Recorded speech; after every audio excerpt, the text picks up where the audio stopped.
सम्मानित राष्ट्रवादी साथियों, 22 अप्रैल को पहलगाम घटना के बाद जहां हमारी सरकार, खास तौर पे भारत सरकार, लगातार अपनी सशक्त रणनीति के साथ देश के अंदर के गद्दारों, देश के अंदर छिपे हुए पाकिस्तानियों और बांग्लादेशियों को देश से बाहर निकालने का अभियान चला रही है। ऐसे में मैं अपना एक निजी चिंतन आप समस्त साथियों के समक्ष रख रहा हूं। साथ ही सरकार और पुलिस प्रशासन को भी मैं इस वक्तव्य के माध्यम से अपने विचार उनकी भावी कार्य योजनाओं के संदर्भ में प्रस्तुत कर रहा हूं। साथियों, मेरा मानना है कि आज देश में वह हो रहा है जिसे सही पूछिए तो 1947 में ही हो जाना चाहिए था। लेकिन हमारी सरकार, पूर्ववर्ती सरकार, खास तौर पे पंडित जवाहरलाल नेहरू जी, पूज्य महात्मा गांधी जी की गलतियों के कारण आज जो हम खामियाजा भुगत रहे हैं, उसकी अब सफाई का अभियान हमारी सरकार चला रही है। हमारी पूर्ववर्ती सरकारों में आतंकवाद के खिलाफ गुस्सा और निंदा के अलावा कांग्रेस सरकार में इसके अतिरिक्त कुछ नहीं होता था। गुस्सा होता किया जाता था, चेतावनी दी जाती थी और निंदा प्रस्ताव पारित किया जाता था। उसके बाद 2014 के बाद देश का माहौल बदला और 2 बार इस प्रकार के, चाहे उरी की घटना हुई हो, चाहे पुलवामा की घटना हुई हो, 2 घटनाओं के बाद हमारी सरकार ने आतंकवादियों के खिलाफ और पाकिस्तान की सीमा में घुस करके सैकड़ों की तादाद में आतंकवादियों को मार गिराने का जो कार्य किया था। लेकिन इस सब कुछ के बावजूद, इसका असर थोड़े दिन रहा, लेकिन उसके बावजूद फिर कहा जाता है कि कुत्ता जो होता है उसकी पूंछ हमेशा टेढ़ी होती है। पाकिस्तान एक कुत्ता देश है और पाकिस्तान ने फिर से वह गलती किया है और इस बार जब उसने यह गलती किया है तो हमारी सरकार, खास तौर पे अपने राष्ट्र नायक प्रधानमंत्री नरेंद्र मोदी जी, जिनको हम लोग भगवान शिव का भी रूप मान सकते हैं, वह इस बार इस तरीके से गुस्से में हैं कि वह इसका घनघोर बदला लेने की पूरी तैयारी कर रहे हैं। और वह लगातार अपना उस घटना के बाद विदेशी दौरा को सारे प्रोग्राम स्थगित करके लौट करके आए और एयरपोर्ट पर ही अधिकारियों के साथ, अपने मंत्रिमंडल के कुछ एक जिम्मेदार लोगों के साथ बैठक करके और उसके बाद लगातार तीनों सेनाओं के साथ बैठक करना, आगे की रणनीति बनाना और उस रणनीति में ही एक बड़ी रणनीति जो अंदरूनी चल रही है, जिसको लोग समझ नहीं पा रहे हैं, लेकिन हम लोग उस दृष्टिकोण से देख रहे हैं कि पाकिस्तान और बांग्लादेशियों को बाहर निकालने का जो एक सघन अभियान चल रहा है, इस अभियान में और साथ ही जो पूरे देश भर में जगह जगह जो बुलडोजर की कार्रवाइयाँ हो रही हैं, जहाँ जहाँ बांग्लादेशी रह रहे थे, पाकिस्तानी रह रहे थे, उनको उनके घरों को ध्वस्त करके इनको निकाल बाहर करना, उनको गिरफ्तार करना, उन्हें बाहर निकालने की जो कार्रवाई चल रही है, ऐसे में अब हमारा जो चिंतन है, देखिए, सबसे पहली बात तो मैं अपने समस्त देशवासियों से, राष्ट्रवादियों से अनुरोध करना चाहता हूं कि पाकिस्तान ने जो बयाना दिया है वो वापस नहीं होगा, धैर्य रखो।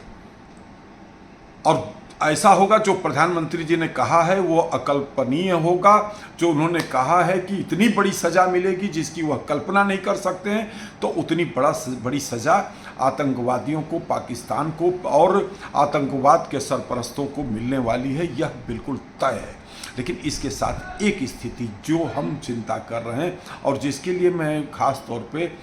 मैं उत्तर प्रदेश में हूँ तो मैं उत्तर प्रदेश सरकार की बात करता हूँ, मैं लखनऊ में हूँ तो लखनऊ प्रशासन से बात करना चाहता हूँ कि हमारी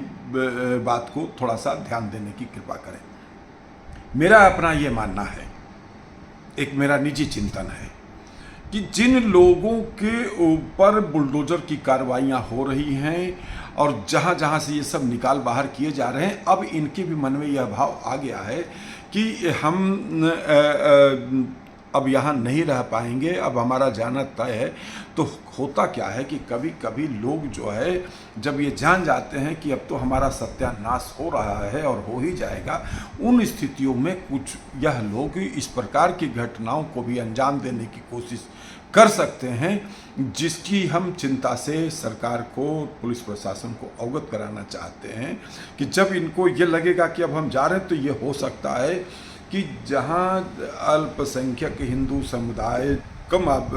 अल्पसंख्यक क्या मतलब कि जहां कम आबादी में हिंदू समुदाय है और बहुतायत संख्या में ये हैं, तो ये वहां पर जो है दंगा कर सकते हैं, मारपीट लोगों के साथ कर सकते हैं, कुछ ऐसी प्रकार की घटना को भी अंजाम दे सकते हैं, जिसके लिए हम लोगों को सजग रहना होगा। इन स्थितियों में मैं अनुरोध करना चाहता हूँ खास तौर पे लखनऊ के पुलिस कमिश्नर महोदय से कि पहले थाना स्तर पर एक जो है एसपीओ आपने जो है बनवाए थे, उसी तरीके से हम चाहते हैं कि उस कमेटियों को फिर से आप पुनर्जीवित करने की कृपा करें। हर जगह, हर गांव में, मोहल्ले में कुछ जागरूक लोग हैं जो अपने क्षेत्र के बारे में अवगत हैं, जो लोगों को जो है ज़्यादा तादाद में जो है जानते हैं, पहचानते हैं, उनके क्रिमिनल रिकॉर्ड से, उनके और भी लोग जो जिस प्रकार की गतिविधि को वो अंजाम देने की कोशिश करते हैं, उनके बारे में वह अधिक जानते हैं। तो इस प्रकार से मोहल्ला स्तर पर 2-2, 4-4, 5-5 लोगों की एक सुरक्षा समितियां भी बनाई जाए, जो कि एक प्रकार से पुलिस के समान ही कार्य कर सके वक्त ज़रूरत पड़ने पर। तो यह भी समय की मांग है, क्योंकि जहां हम सीमा पार उधर भी जो है, देखिए एक आध पार्टी, अभी हमने अपने फेसबुक से 2-3 लोगों को हमने ब्लॉक किया, नाम नहीं लूँगा, नाम लेना भी नहीं चाहिए। वह व्यक्ति हिंदू होकर के, वह व्यक्ति उसने जो है प्रधानमंत्री जी के ऊपर कुछ कटाक्ष किया और उस पर हमने यही बात कहा कि भाई देखो, धैर्य रखो, बहुत कुछ होगा, आप विचार करो। अभी जो बांग्लादेशियों को, पाकिस्तानियों को निकाल करके बाहर किया जा रहा है, यह भी उसी अभियान का एक हिस्सा है। तो उस व्यक्ति ने मेरे से फिर जो है बहसबाजी की, तो मैंने एक बार हमने कहा भैया तुमसे मैं बहस नहीं कर सकता हूँ, तुम एक राजनीतिक मानसिकता से ग्रसित हो, तुम्हारे हर रूप में प्रधानमंत्री जी की, बीजेपी की बुराई केवल करना है, और अगर ये तुम्हारी नीयत है तो मैं तुमको नमस्ते करता हूँ। हमने उसको जो है पहले तो अनफ्रेंड किया, फिर अनफ्रेंड करने के बाद उसने लंबा चौड़ा जो है वो लिखा, और उसने यह भी लिखा उसमें कि जो है कि जहाँ पाकिस्तान के झंडे आप लोग जो है जला रहे हैं या वो कर रहे हैं, उसको जो है मतलब निंदा कर रहे हैं, लेकिन आज भारत में रह करके कुछ लोग जो है अपना पाकिस्तान का झंडा नहीं जलाने दे रहे हैं, तो क्या युद्ध होने की स्थिति में वह लोग चुप बैठेंगे? वह लोग जो है गृह युद्ध कर सकते हैं। इस स्थिति में सरकार को युद्ध की रणनीति पर विचार नहीं करना चाहिए। मतलब देखिए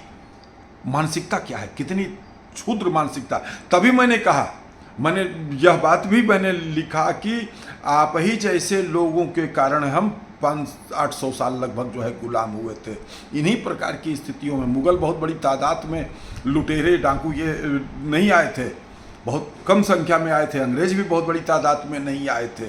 तो कुछ हमारे ही समाज में कुछ गद्दार लोग भी पड़े हुए हैं जो उनको उकसाने का काम कर सकते हैं, कर रहे हैं। अंदरूनी इस बात को भी हमको समझना है। फिर बाद में तो मैंने उस व्यक्ति को जो है ब्लॉक कर दिया था। लेकिन कुछ भी अगर होता है तो उससे एक ज्ञान की प्राप्ति होती है। ज्ञान क्या है? वह व्यक्ति जो हमसे बहस कर रहा था कौन था? हिंदू समुदाय का था, और वह पाकिस्तानियों के समर्थन में बोल रहा था, उनका भय दिखाने की कोशिश कर रहा था। तो वह भय ही नहीं दिखा रहा था। हम समझते हैं कि इट मे बी कि वह नाम बदल करके जो है वो दूसरे हिंदू नाम से जो है और उस आईडी कुछ और भी हो, क्योंकि फेसबुक पर तो फर्जी आइडिया भी जो है लोग बना लेते हैं। इन स्थितियों में सरकार से अनुरोध करना चाहता हूँ, पुलिस प्रशासन से अनुरोध करना चाहता हूँ कि सजग रहें, हर गांव मोहल्ले क्षेत्र में जो है पेट्रोलिंग चलाएं, और ख़ास तौर पे ये बांग्लादेशी घुसपैठिए जिधर जिधर हैं उधर थोड़ा सा विशेष ध्यान दिया जाए। उस क्षेत्र में आपकी गतिविधि थोड़ी ज़्यादा होनी चाहिए। और हम लोगों की, जहाँ तक मैं भारत अच्छा दल ट्रस्ट की ओर से मैं पुलिस प्रशासन को, सरकार को आश्वस्त करना चाहता हूँ कि आप अगर चाहेंगे तो हम अपने संगठन के जागरूक कार्यकर्ताओं की टीम आपको इस कार्य में जो है मदद के हेतु हम अपने साथियों को तैयार करेंगे, जो आज देश के लिए भले ही हम सीमा पर जा कर के तोप नहीं चला सकते हैं, लेकिन हम अपनी आंतरिक सुरक्षा व्यवस्था में किसी रूप में जरूर भूमिका निभा सकते हैं, और वह भूमिका हम लोग निभाने को तैयार हैं। धन्यवाद। जय मातृभूमि, जय भारत।